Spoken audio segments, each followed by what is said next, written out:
staff, our athletic training staff on campus. And so that they're trying to develop programming. They have a resource on campus. They're not reinventing the wheel. They have someone to go to help them really develop that for themselves. So yes, alone in terms of my role in the athletic department, but it's a very collaborative approach to put this into practice. So I think I'll not necessarily take up all your time on the mic, and we'll keep moving on. You'll hear from me later, unfortunately, maybe.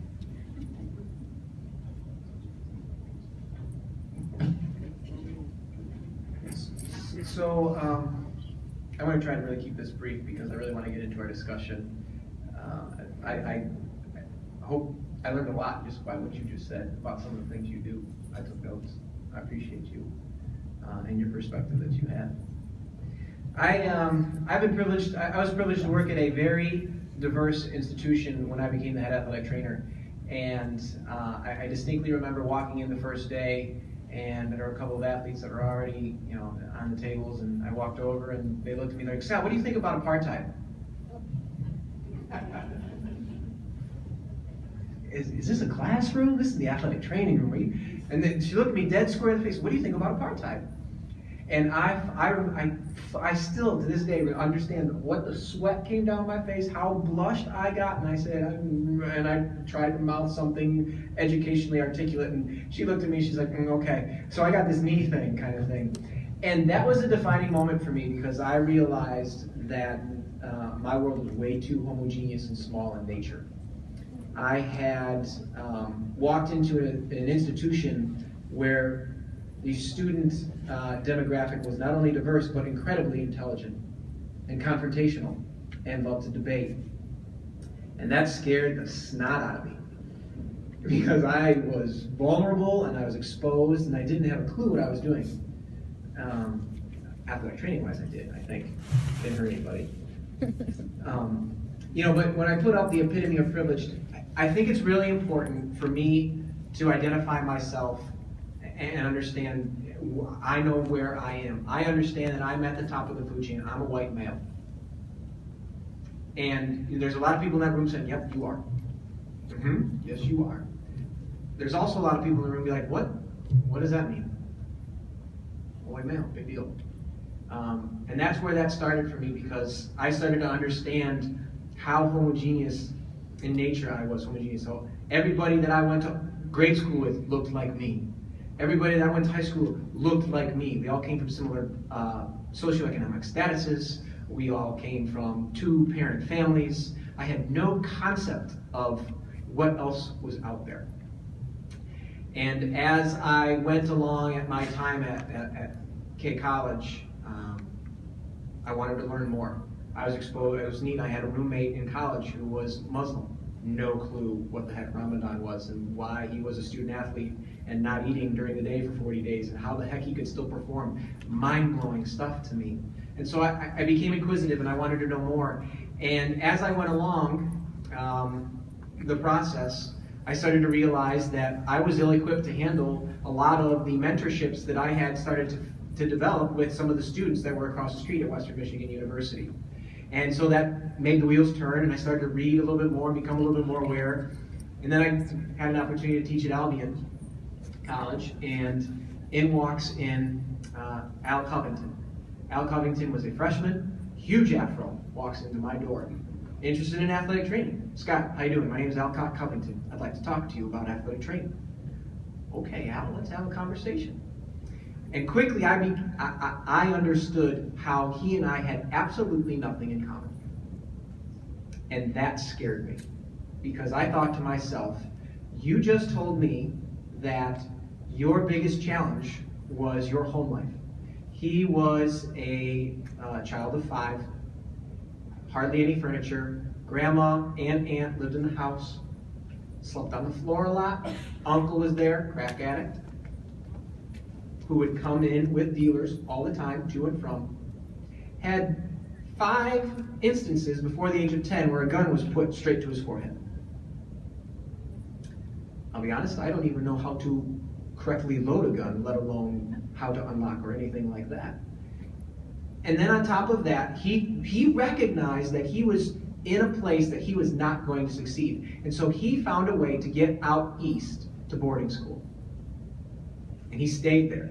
And when it was time to be done with boarding school, he literally went down, he started at the top of the alphabetical list. Where should I apply for college in Michigan? Because that's where I'm from Detroit. He said, Albion, I'm gonna see what they've got. Only place that offered him a full ride, I'm going. Because that's the only place that he knew that he could go to. That's who sat down on my sofa in my office. And we have been inextricably linked since then. And I have learned, I tell him all the time, like, I have learned so much more from you than I think you have ever learned from me. And we're brothers in a very fun way. And that's what really kind of started this idea and this concept of, as an athletic trainer, as a mentor, as an educator, I need to find out more. I need to understand who I am, why I am the way I am, and how that plays a role into the person that I see, across from me, and some of my biases, some of my prejudices, some of my ill-conceived notions, and I have to constantly deconstruct that. My last class I took for my doctoral work before I started my dissertation was a feminism class. Whew, boy, did I learn a ton there. And I learned a lot about myself and how incredibly biased I was. And I distinctly remember, do you remember this, Jenny, when she asked, okay, what are you hoping to learn out of this class? And I said, I want to just learn as much as I can about how incredibly naive and biased I am about the world of feminism. And she looked at me, and I think I knocked her off her seat a little bit because she didn't expect that to come out of a skinny little white guy with big ears kind of thing. And so that's the perspective that I bring to this. And those were some of the challenges that he brought to the table when we sat down with the interview, and he told that story. And there was a time, probably about halfway through that, where he wanted to quit. And I called up my mentor, and I said, Dr. Louis, I have no idea how to respond to this. He's fading. I sense it. I need something. And he's like, Scott, he's never known what it means to thrive. The only thing he's ever learned and known is to survive. And it's not survive a year, it's survive a day. And as little old me, I'm just like, I don't even know what that means. And so it was just was having that conversation. And so that's my story. I'm going to keep it short so that we can get into the meat and potatoes of what we really want to do. But I think it's important for me to share that and be vulnerable. So Jenny is going to come up here, and we're going to kind of paint the landscape of patient population, both here in who we treat, and also what our demographic here in this wonderful world of athletic training bubble looks like as well. So we know that there's about 37% of the United States that's classified as a minority. But when we break that down into looking at our population, our athletic population and our athletic training through the NATA, this is what we find with collegiate sport. I apologize, there is a ton of information on this, so just bear with me. But what this is looking at the landscape of NCAA Divisions 1, 2, and 3 respectively. So you'll see Division 1 for male African American, 22%, 18.8% for Division 2, and 10.1% for Division 3. So that's where it is, both looking at males and females. So what we're seeing here is that the quick math that I did is for the males, and Division 1 is about 66% white, and for females, for again Division 1 is about 75% white. Those values aren't on there because I wanted you to see the rest of that text. I know, you can really see that well, right? Now again, a ton of information here. This is the NATA. This is the demographics of the NATA. So we have just about 44,000 members down here, which is kind of hard to see. Again, I apologize. But that's looking at ethnicity as a total. So you can see from the columns there that we have Black, Asian, white, Hispanic, multi-ethnic, American Indian, Native Alaskan, other, and total. The one thing I really want to point out here is the NA category. So when you get that information that comes from the NATA to fill out for what your race and ethnicity is, it's really important for us to be able to present on things like this. So we have 80.1% of our population as athletic trainers are white. Next, we would have 4.9% are NA. Again, kind of reiterates how important it is for us to have an idea of what our landscape actually looks like. We have 4% Hispanic, 3.5% Black, 3% Asian Pacific Islander, and I can keep going, but there's a lot of information. The next one, I just want to draw your attention to what our student population is, both undergrad, graduate, and certified. Again, our numbers aren't changing. They're staying pretty consistent with what our demographic actually is. This next slide here is looking at ethnicity and gender. So as we've all kind of talked about a little bit, here we have this male-female dichotomy, but cross-cultural and what we're talking today doesn't just mean race.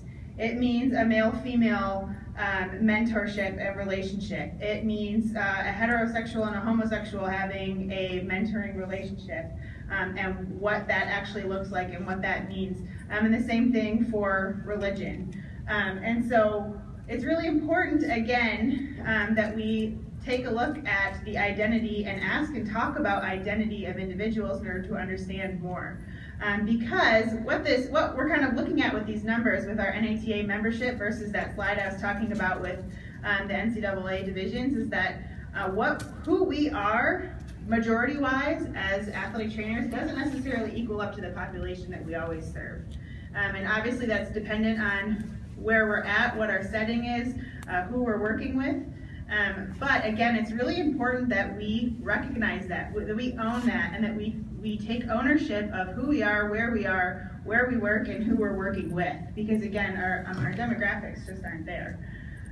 So these numbers mean that there are cultural differences, biological factors, religious and ethnic traditions that can impact a patient's progress. If we're talking about a clinical aspect, rehab treatment, and recovery.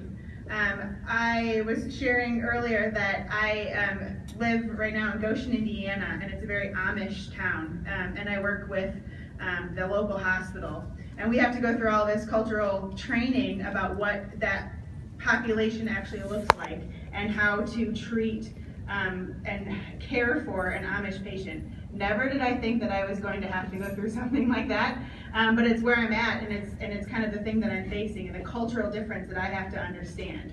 So not only does this impact our patients' progress, rehab, and recovery in a clinical setting, but this can also be played into our advancement in our position, our relationship with our colleagues, our understanding of a student athlete's recovery mentally from an injury. So there are a lot of factors that go into our role as an athletic trainer. Just click that like 4 times.